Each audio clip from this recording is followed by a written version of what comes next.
Welcome to the Transformation Academy. I'm Marcus James. I'm a professional trainer, a gym owner, life coach, and business consultant. I spent the past 35 years changing clients' lives.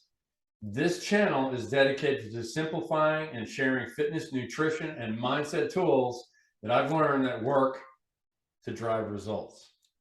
Now, our focus are guys that are 40 plus, but this applies to everybody. Now, today's topic that I want to go over is nutrition. And the nutrition piece that I want to go over is scheduling how we're eating throughout the day. So a lot of times what ends up coming up with me to go over as far as the topic for a day is a conversation that I have with a client. And oftentimes it's coming from me observing what they're doing from an overall fitness standpoint, and then eking out information as I'm talking to them. And in this case, it was, I'm not getting to the results that I want to get to, which is a standing conversation that I get. And through that, we started talking about this person's food. Okay. So while I'm not a dietitian or nutritionist, I'm going to tell you that up front, but I've been doing this for 40 something years. And what I like to do is I like to get everyone to understand that it is really a simple process, that our mind and a lot of the psychology around food is what's messing everybody up, as well as a lot of these different types of diets and programs that are out there. But in this instance, what I'm going to share with you is scheduling food throughout the day as you're eating. Just some minor tweaks are going to get you potentially to get to the goal that you want to get to.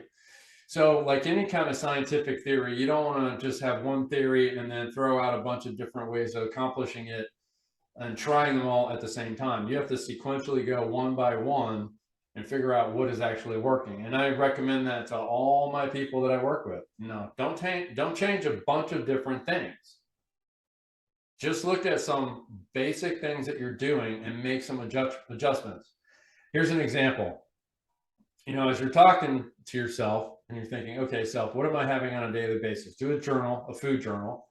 And as you're doing this food journal, be honest with yourself. Don't write down things that you didn't have. Don't embellish it. If you had a Snicker bar, write down the Snicker bar. The point of this is that I'm going to use two examples today. One in a conversation that I had that was talking about, again, diet and nutrition was, well, I don't like coffee, so I have a Coke every single day. Well, that's fine. That's generally something a lot of folks, especially down here in the Southeast, culture, that's what they do. They'll have like a Dr. Pepper, Mr. Pibb, a Coke or something instead of a coffee. Now, what I recommend as far as the coffee, if you have coffee, is without sugar.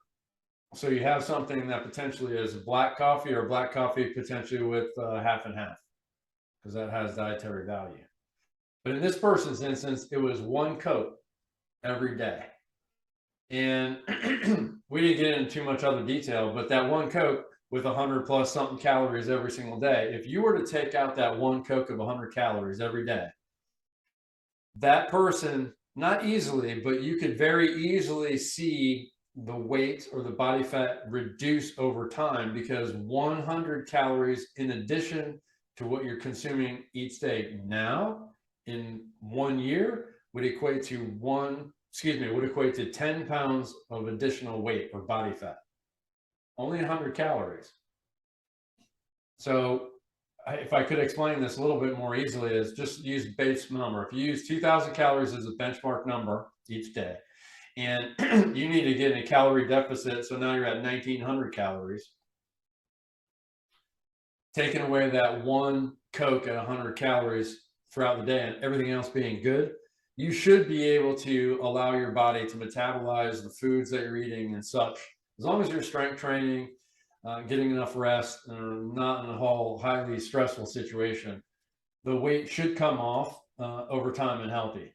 Okay, so I'm using that one as a brief example, but what I wanted to get to, again, back to scheduling as far as your nutrition goes. So if you do a food journal for yourself and you write down, okay, I'm having breakfast, I'm having a snack, I'm having lunch, I'm having another snack, then I have dinner. That's 5 different meals. Now, I would just call them all meals, whatever they may be.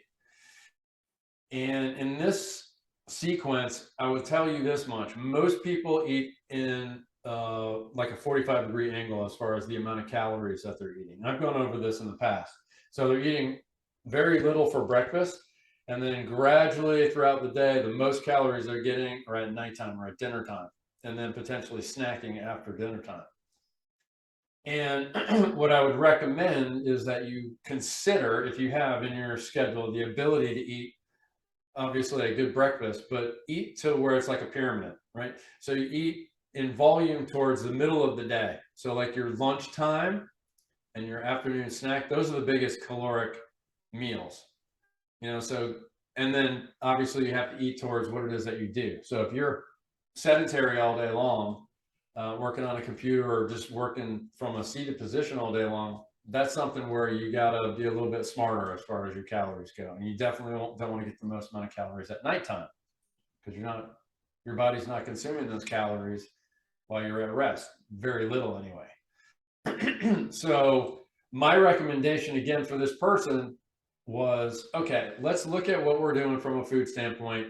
He shared with me what he was doing on a daily basis. We made some tweaks as far as getting the protein up, getting the calories from the right amount of places, carbs, proteins, and fats, obviously getting his fruits and vegetables in there. But the one little thing that really made the adjustment was changing the time of day that he was eating the biggest meal, which is the middle of the day, right? That's that pyramid I was telling you about. And from it, again, he changed some of the way he was training too, from a strength training standpoint. But within 2 weeks to a month, the time between last I saw him and when I saw him a couple days ago is tremendous. And the feedback that I got from him was basically, Marcus, I can't thank you enough, because that one little thing helped me, gave me so much more energy for the rest of the day. I have great workouts. I don't feel hungry at nighttime. The irony here is that just by switching that time of day. Now, this person is working and up, moving around all day. So what part of the conversation was, again, is what are you doing all day long? So in this case, he was in a big warehouse, walking around, working with cabinetry and this, that, and the other. So he's being physical and moving around, but he wasn't eating anything all throughout the day. If he was, it was maybe a drink of this, that, and the other, or a little snack. So just by giving his body the calories that he needed in the middle of the day to sustain him while he's working, allowed him to lose the body fat, gain the muscle that he wanted to, and then feel better throughout the night, because he wasn't starving, because he wasn't going basically the entire day until dinner time and getting these huge amount of calories that he was getting and then going to bed. So again, that's just one way of adjusting what it is that we're talking about when it comes to overall nutrition. We tend to make things super complicated. Well, what should I do? And how should I do it? And this, that, and the other when it comes to diet. First things first, make a food journal, figure out what it is that you're eating on a daily basis right now or in the past couple weeks. That'll give you a good picture as to what it is, and now time of day. Now, with that, you want to correlate everything that you're doing with the amount of activity that you're doing. So if you're out and exercising, let's just say if you're not exercising at all, what it is that you're doing. So if you're at the office and you're walking around or moving around or getting steps up and down stairs, if you're active in your workplace, write those things down so you have a good idea of what your day is looking like. And then what you want to be doing is you want to be eating towards the things that you're doing. Not, oh, here's my end of the day, so I get to have this big dinner, and then I'm going to snack or drink all night long, have something that I'm going to have, like a few beers or something along those lines. So again, this channel is for me to share life experience that really works, that's going to help guys, especially guys that are 40 plus. We seem to get in this rut because constantly we're taking care of everybody outside of ourselves. They don't see it that way in many cases, and I hope they do. But the biggest thing I want to impact is men's overall health and wellness. You are important, and be able to take care of yourself is a good example for the people that are around you. You're building a lifestyle and a life. So through it, take care of yourself. You know, you don't have to be Mr. Fit or anything like that, but take care of yourself. Eat better foods that are good for you.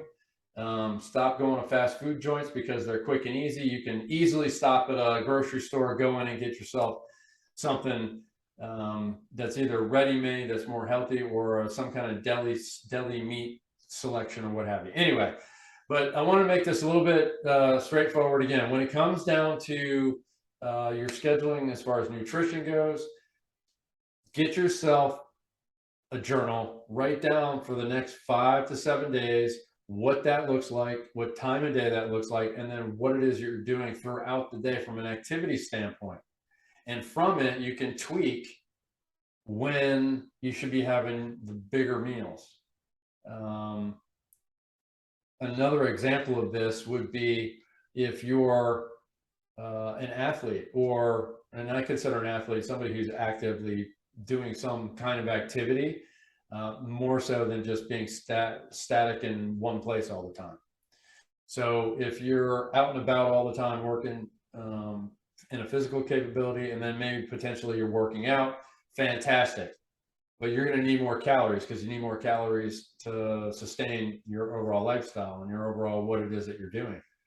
At the same time, if you're trying to lose body fat and get in better shape, you want to make those smaller meals all throughout the day and not make that, again, if there's one thing you're going to take away from me today, I'm going to repeat this.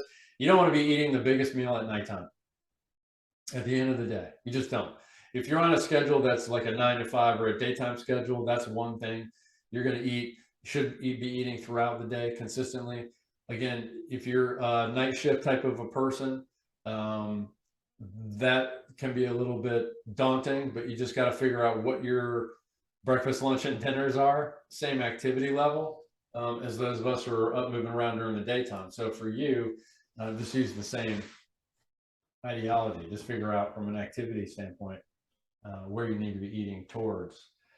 So from an athlete standpoint, if you're if you're working in a warehouse, if you're lifting boxes, if you're like me working in a fitness capacity, you're up moving around all day long lifting stuff.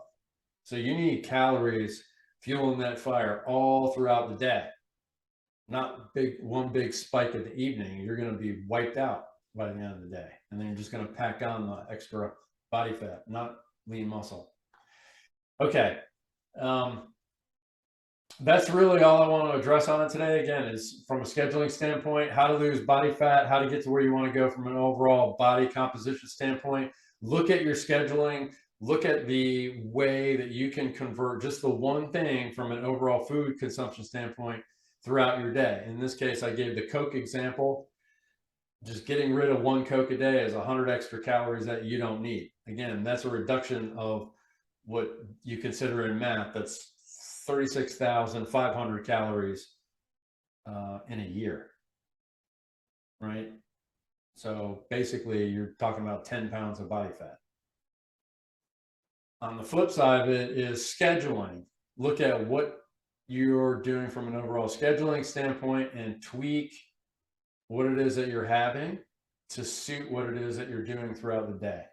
So you're working and you're eating towards what it is that you're doing, as opposed to not fueling that machine, your body, all throughout the day. Okay. All right. Thanks, guys. I appreciate you taking the time to be with me a little bit. I'm going to go in a little bit more detail as we progress with this. Again, these are new for me.